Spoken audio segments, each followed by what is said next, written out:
अष्टवक्र गीता का 3रा श्लोक, प्रथम अध्याय का 3रा श्लोक बहुत गहरा और सीधा उपदेश है। इसमें महर्षि अष्टावक्र राजा जनक को बताते हैं कि मुक्ति पाने के लिए मनुष्य को किस प्रकार अपने को संसार से अलग समझना चाहिए। श्लोक: यदि देह पृथक कृत्वा चिति विश्रामे तिष्ठसि अधुनैव सुखी शांतो बंध मुक्तो भविष्यसि 1.3। उच्चारण transliteration: Yari diha thak ktva with Macron, City, Visramya Tahasi. अधुनैवा सुख एंटियो बंध मुक्तो BHAVI वैसाई। सरल अर्थ: यदि तुम अपने शरीर को स्वयं से अलग समझकर शुद्ध चैतन्य आत्मा में विश्राम करोगे तो इसी क्षण सुखी, शांत और बंधनों से मुक्त हो जाओगे। शब्दार्थ: यदि अगर देह पृथक कृत्वा शरीर को अलग मानकर चिति चेतना बटा शुद्धात्मा विश्रामे तिष्ठसि उसमें स्थिर होकर विश्राम करो। अधुनैव अभी इसी समय, सुखी आनंदित, शांतः शांत, बंध मुक्तः बंधनों से मुक्त, भविष्यसि हो जाओगे। गहरा दार्शनिक अर्थ: इस श्लोक का मूल संदेश है तुम शरीर नहीं हो, तुम शुद्ध चेतना हो। मनुष्य सामान्यतः स्वयं को शरीर, मन, नाम, पद, रिश्ते और विचारों से जोड़कर देखता है। जैसे मैं दुखी हूँ, मैं बूढ़ा हो रहा हूँ, मुझे अपमान मिला, मैं असफल हूँ। अष्टावक्र कहते हैं कि यह सब शरीर और मन के स्तर की बातें हैं, तुम्हारा असली स्वरूप नहीं। तुम वह देखने वाली चेतना हो जो शरीर को देख रही है, विचारों को देख रही है, भावनाओं को देख रही है। जो देख रहा है वह इन सब से अलग है। देह से अलग होने का मतलब क्या है? इसका मतलब शरीर छोड़ देना नहीं है, बल्कि यह समझना है कि शरीर मेरा उपकरण है, लेकिन मैं शरीर नहीं हूँ। उदाहरण: जैसे कोई व्यक्ति कार चलाता है, कार खराब हो सकती है, पुरानी हो सकती है, लेकिन चालक कार नहीं होता। उसी तरह शरीर बदलता है, मन बदलता है, भावनाएं बदलती है, लेकिन जो मैं हूँ वह साक्षी चेतना स्थिर रहती है। चिति में विश्राम का अर्थ: यहाँ चिति का अर्थ है शुद्ध जागरूकता।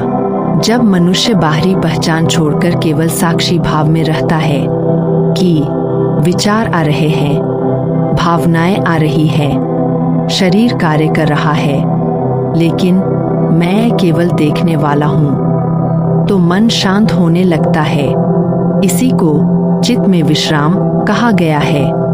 अभी इसी क्षण मुक्ति। यह श्लोक बहुत क्रांतिकारी है क्योंकि इसमें कहा गया है मुक्ति भविष्य में मिलने वाली चीज नहीं है। अष्टावक्र कहते हैं कि जैसे ही पहचान बदलती है, शरीर से आत्मा में उसी क्षण शांति मिल सकती है। इसलिए उन्होंने कहा अधुनैव अभी इसी समय। आधुनिक जीवन में इसका उपयोग: मान लीजिए किसी ने आपको अपमानित किया, तुरंत मन दुखी हो गया। यदि आप केवल मन से जुड़ेंगे तो दुख बढ़ेगा, लेकिन यदि आप साक्षी भाव में देखें, मन दुख अनुभव कर रहा है पर मैं देखने वाला हूँ, तो भीतर एक दूरी बनती है। यही दूरी शांति देती है। अद्वैत वेदांत का सार।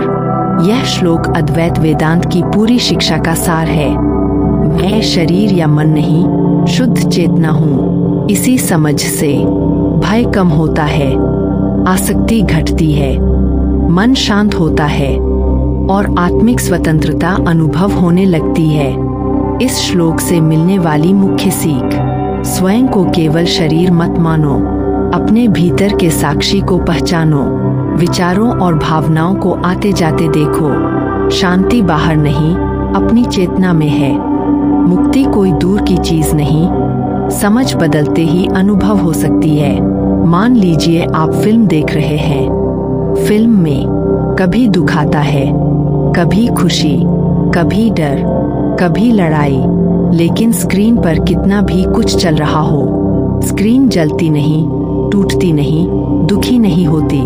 अष्टावक्र कहते हैं तुम्हारा शरीर, मन, भावनाएं फिल्म और तुम्हारा असली स्वरूप स्क्रीन चेतना।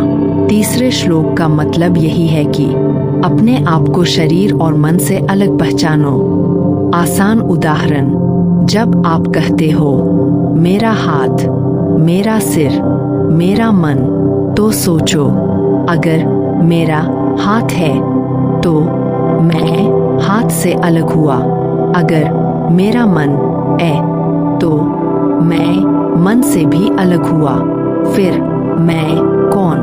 अष्टावक्र कहते हैं वही जो सबको देख रहा है वही आत्मा है। दुख क्यों होता है?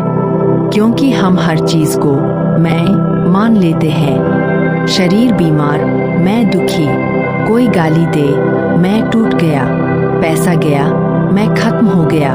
लेकिन अगर अंदर से समझ आ जाए ये सब शरीर और मन के साथ हो रहा है, असली मैं के साथ नहीं, तो भीतर शांति आने लगती है। चिति में विश्राम क्या है? बस देखने वाला बन जाना। जैसे गुस्सा आया उसे देखो, डर आया उसे देखो, विचार आए उन्हें देखो, तुरंत उनमें बह मत जाओ।